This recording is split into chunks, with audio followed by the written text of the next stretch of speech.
moment, puis voilà.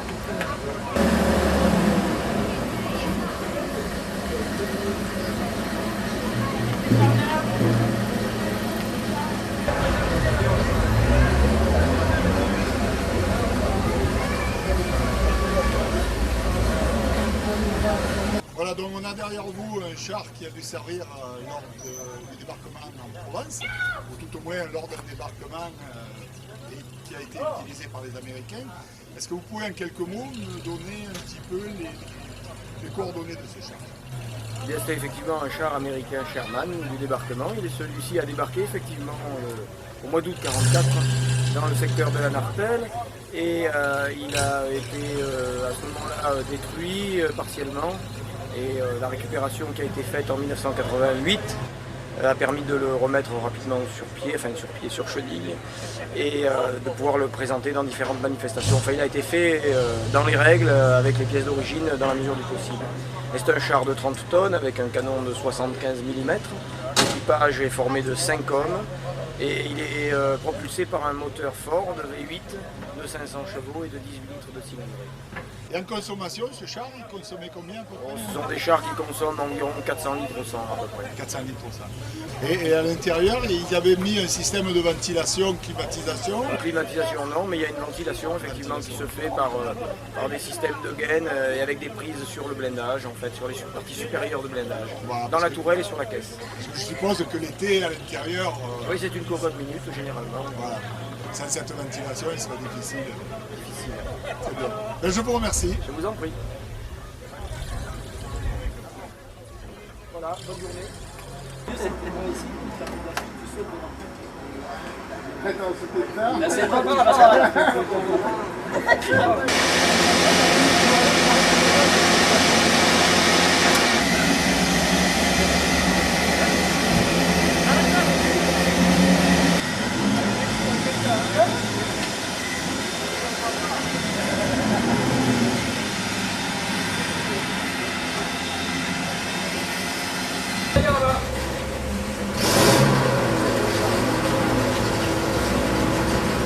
Voilà, donc je vous ai vu tout à l'heure arriver sur cette moto allemande qui est bien particulière. Hein. Pouvez-vous expliquer en quelques mots son fonctionnement et à quoi elle servait pendant la guerre? Eh bien, cette moto, elle a été construite à partir de 1941, après que les Allemands aient envahi la Belgique, où ils ont volé une partie des plans de la moto Fen, qui était le prototype d'une moto militaire de l'époque.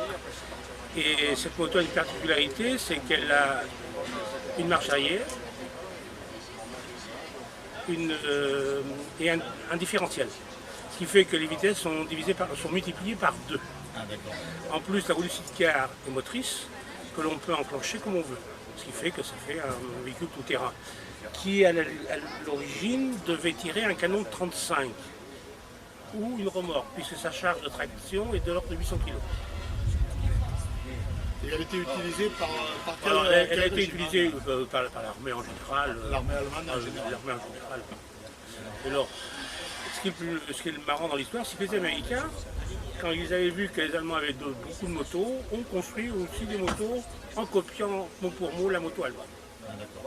Et c'est BMW qui avait C'est BMW et il y avait BMW et Zundap. Alors ce sont deux motos qui étaient similaires, qui étaient différentes au point de vue moteur, mais qui étaient similaires au point de vue accessoire. Le sidecar, roue, tout était interchangeable. Et ça a été utilisé pendant la totalité de la guerre.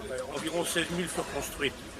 Sur 16 000 furent construites, une grande majorité furent surtout exploitées pendant la guerre de l'Est avec l'Union soviétique.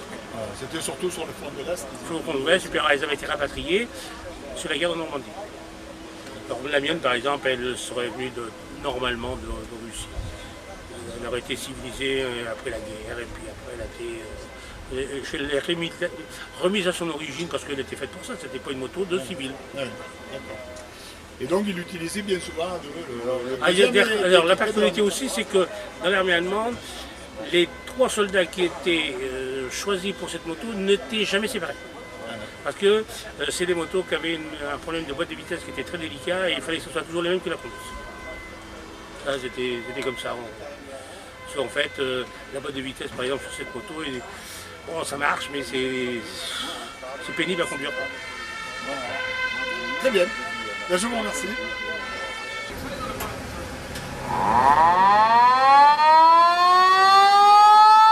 Celle-là, elle est belle, hein?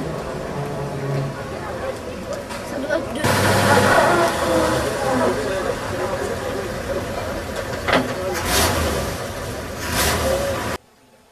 Voilà, donc vous avez derrière vous une dépanneuse qui a certainement servi pendant la libération de Provence. Pouvez-vous un petit peu m'expliquer les caractéristiques de ce véhicule?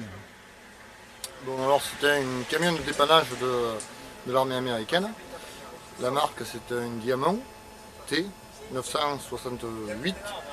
C'est un véhicule qui donc suivait les convois et servait, comme son nom l'indique, à faire du dépannage. Le nom américain c'est de dépannage, c'est Wrecker. C'est un camion qui est puissant, qui fait environ 170 chevaux. Qui a donc deux flèches, qui est équipé de treuils à l'avant et qui possède donc deux flèches pour pouvoir soulever du matériel à gauche et à droite de l'axe du camion. Il peut également travailler dans l'axe, dans son axe longitudinal, et soulever les deux flèches réunies par l'arrière. C'est un 6.6 bien sûr, c'est un camion 6.6 avec une boîte de réduction, donc qui en fait un camion relativement performant.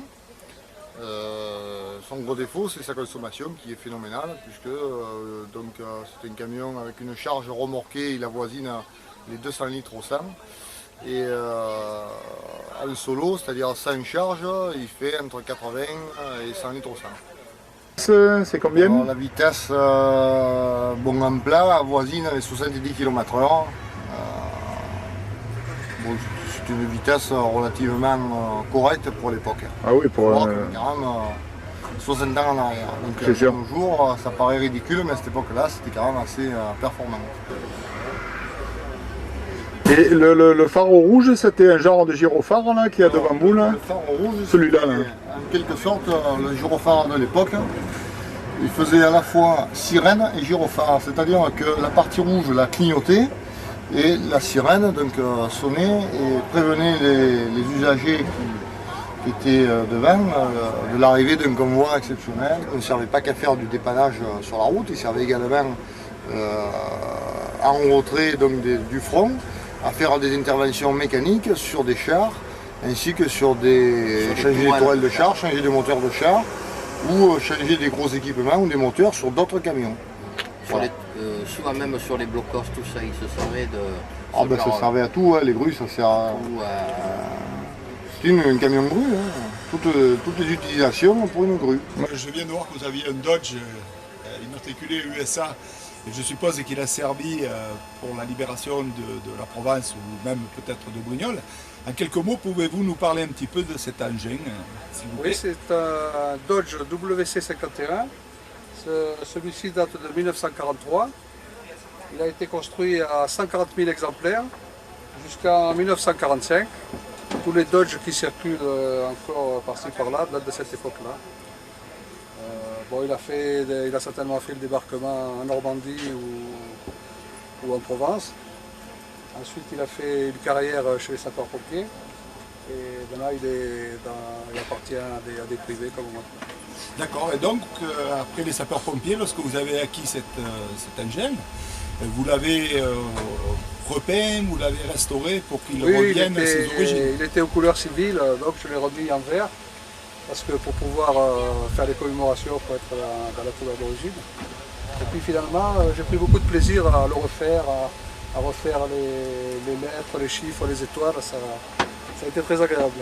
C'est un véhicule qui consomme beaucoup. Sa consommation prévue est de 30 litres au 100 km, mais dès que l'on manœuvre un petit peu ou que l'on fait des mauvais chemins en première, ça peut monter jusqu'à 60 litres au 100 km. Tu vas te suivre la citerne alors? Ben, là, pour ce qui concerne le convoi, on a quand même chacun une petite réserve dans le véhicule, mais il y a une remorque qui est pleine de bidons d'essence pour nous dépanner au cas où. Voilà. Et la vitesse maxi, ça peut rouler jusqu'à combien? Il peut monter jusqu'à 90 km/h sur route, mais l'armée américaine limitée à 30 miles par heure, ça fait à peu près 55 km/h. Ouais, d'accord.